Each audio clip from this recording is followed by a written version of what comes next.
In this video, I'm going to talk about the easiest way and the fastest way and the way that I help my clients lose body fat.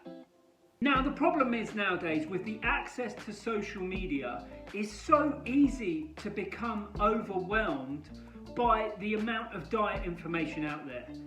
You should be doing this, you shouldn't be doing that, you have to do this, you shouldn't do that, this is the only way to achieve this, never do this. It can be so confusing that it is absolutely mind-blowing. And what that sometimes does is that ends up in you being so confused that you jump from diet to diet, or you actually never do anything at all. So you have people like this guy who's in ridiculous shape, but because he's on steroids and lied about it for a while, who promotes eating nothing but raw liver and testicles. Dinner, we got liver, with breakfast we got a testicle, because why would you eat a vegetable when you can devour a testicle? Then you have this guy who goes and demonizes vegetables and stuff in the supermarket all the time. Don't eat this and don't eat that because it's gonna kill you. So then when you go food shopping, you're massively confused. Broccoli is bullshit.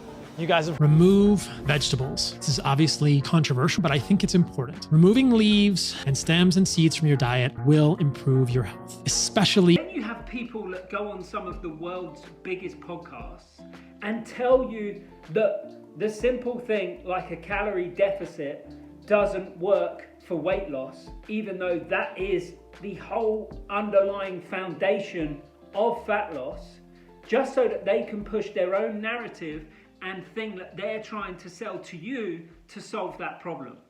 But what is your view on calorie counting and this idea that we can, weight loss or being healthy is just about having a calorie deficit? It's complete nonsense. Then you have people like Joe Rogan, who's hugely famous, hugely admired, who do things like the carnivore diet, have massive success with it, and he's been quite open about how easy it is or how hard it is. However, you might look at that and think, well, he got in ridiculously good shape, so maybe all I should ever eat is eat meat. Carnivore diet, including your butthole. But you will lose a lot of weight. I lost a legitimate 12 pounds of fat. Wow. And the problem is, you end up in this kind of limbo where you just don't know what's right anymore. The problem with a lot of those things that I've just mentioned is they tend to typically be huge extremes. And some people, the extreme will work for, because a lot of the time these different views and opinions still can end up putting you in a deficit, which if you stick to it for long enough, you lose weight, and now you become kind of part of this cult that preaches, this is the reason why I've managed to lose weight. What I'm going to do in this video is show you a much more simple way that you can kind of build a diet that works for you, that is revolved around foods that you actually enjoy eating, and we don't demonize anything. And you know what the other good part is? I'm not actually going to try and sell you any kind of agenda at the end of this. This is just what I do and I do with my clients, and it works really well. Now, one of the first things I always get my clients to know and understand is how many calories they do need to be consuming a day to actually lose weight. Then what we do is I get them to write down 3 to 4 meal ideas for breakfast, lunch, and then dinners. Okay, dinner you might want to write down 10 different ideas of meals that kind of fit into your cooking arsenal. Then what you're going to do is you're going to use something like MyFitnessPal, enter those meals in, and try and construct them in a way that they fit into your daily calories, making sure that they are high in protein and high in fiber, but also fit within your daily calories. Now, what this then means is that you can actually build a diet that is based around foods that you like. What it also means is that you can make sure that, as well as them meals being based around foods that you like, you know that they are going to fit into your daily calorie intake. The other thing that this is rather beneficial is because most of us tend to typically eat the same meals each day, particularly for breakfast and lunch, because you only really have 2 to 3 different breakfast that you might have each day, and the same for lunch. Dinner is where you maybe might have a little bit more variation, but at the same time, you kind of have your select number of meals that you cook for dinner that kind of fit into your arsenal. The problem you have at the moment is not that you're eating the same foods, because a lot of people are like, oh, dieting's a bit boring because you kind of just got to always eat the same foods. You do that anyway. You eat a lot of the same foods anyway. You just eat the wrong foods and too much of them for the goal you have of being the weight you want to be.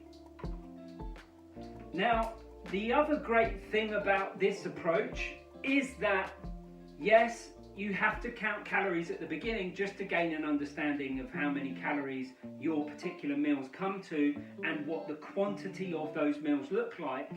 But after a while,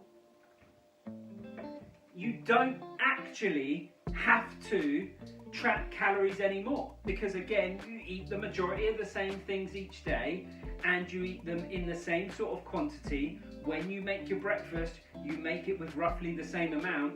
But the good thing is, once you get bored of one of those ideas, you simply just switch over to the other one.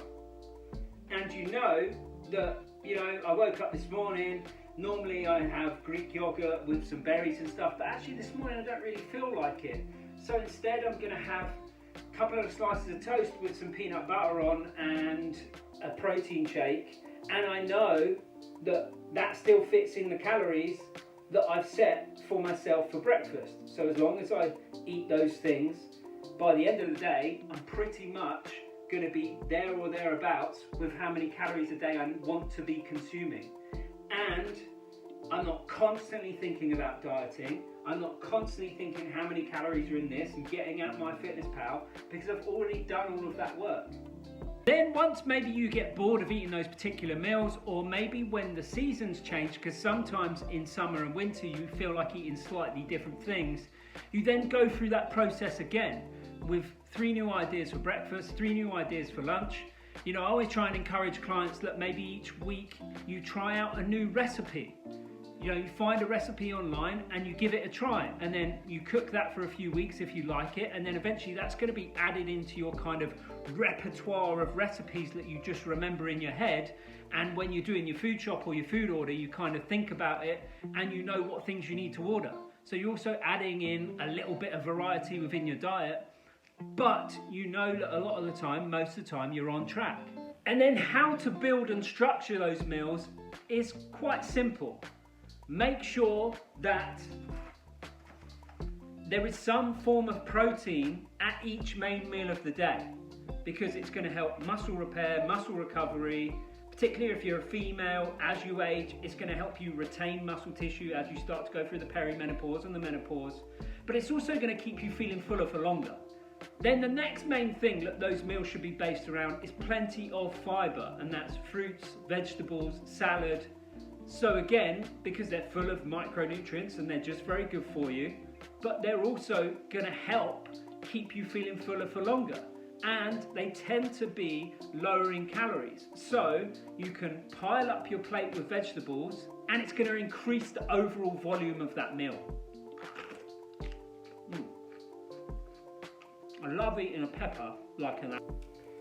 And then lastly, always make sure that you manage to try and fit in foods that you enjoy, like chocolate, or the odd takeaway, or the odd meal out. Because life is for living and food enjoyment is a huge part of life. Socializing, spending time with family, making you feel good. So always try to make sure that you factor some of this in your diet. But the majority of your diet is made up of these other foods because they're good for you, tend to be lower in calories, tend to be harder to overconsume. So you're going to find the diet a lot easier to stick to. But incorporating some of this is also going to make it enjoyable, not feel too restrictive, and as a result, make the diet seem easier to stick to.